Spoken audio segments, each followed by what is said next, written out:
بسم اللہ الرحمن الرحیم۔ السلام علیکم ورحمۃ اللہ وبرکاتہ۔ میں حکیم فیض علی دلشاد اپنے یوٹیوب چینل فیض الحکمت کی طرف سے آپ حضرات اگر میرے چینل پر نئے ہیں تو آپ میرے چینل فیض الحکمت کو سبسکرائب کریں، لائک اور شیئر کریں، بیل آئیکن کو پریس کریں تاکہ میرے آنے والی نئی ویڈیوز آپ حضرات تک بر وقت پہنچ سکیں۔ یہ مہندی کا پودا نظر آ رہا ہے، اسے عربی میں ہنا، فارسی میں ہنا، پشتو میں نکریزہ، بنگالی میں مہندی، پنجابی میں مہندی، سریکی میں مہندی، انگریزی زبان میں ہینیوا کہتے ہیں۔ شناخت کے اعتبار سے مہندی کے پتے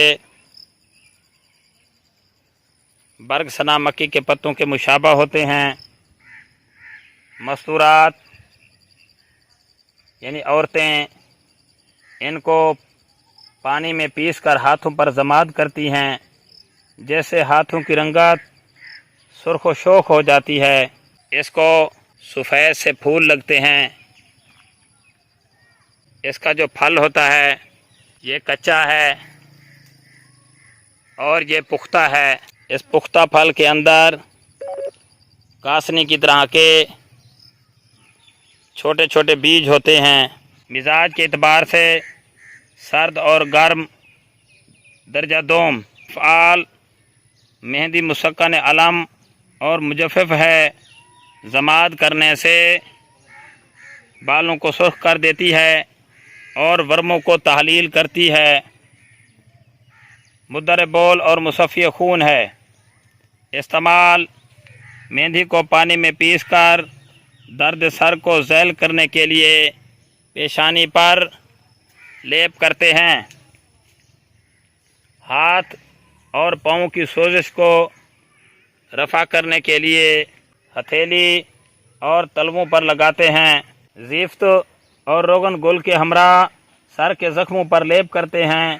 آب برگد، بید انجیر کے ہمراہ درد زانوں کو تسکین دینے کے لیے لگاتے ہیں۔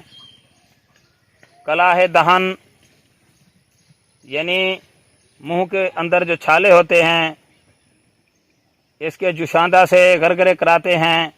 سفید بالوں کو سرخ کرنے کے لیے صرف مہندی ضماد کرتے ہیں، لیکن سیاہ کرنے کے لیے مہندی کے ہمراہ وسما جڑی بوٹی ہوتی ہے اس کو ملا کر لگاتے ہیں۔ بال خوبصورت سیاہ رنگ کے ہو جاتے ہیں۔ یرکان میں مدر بول ہونے کے باعث اس کا خسیاندہ تیار کر کے پلاتے ہیں۔ مصفی خون ہونے کے باعث امراض فساد خون مثلا ابتداء جذام، آتشک اور خارش وغیرہ میں استعمال کراتے ہیں۔ نفع خاص دافع امراض جلدی اور مصفی خون، مضر حلق اور پھیپھڑے کے امراض کو مضر ہے۔ مسلے، قطیرہ اور عصب گول، بدل، منڈی و شاہترہ۔ مقدار خوراک 3 ماشا سے 1 ماشا تک۔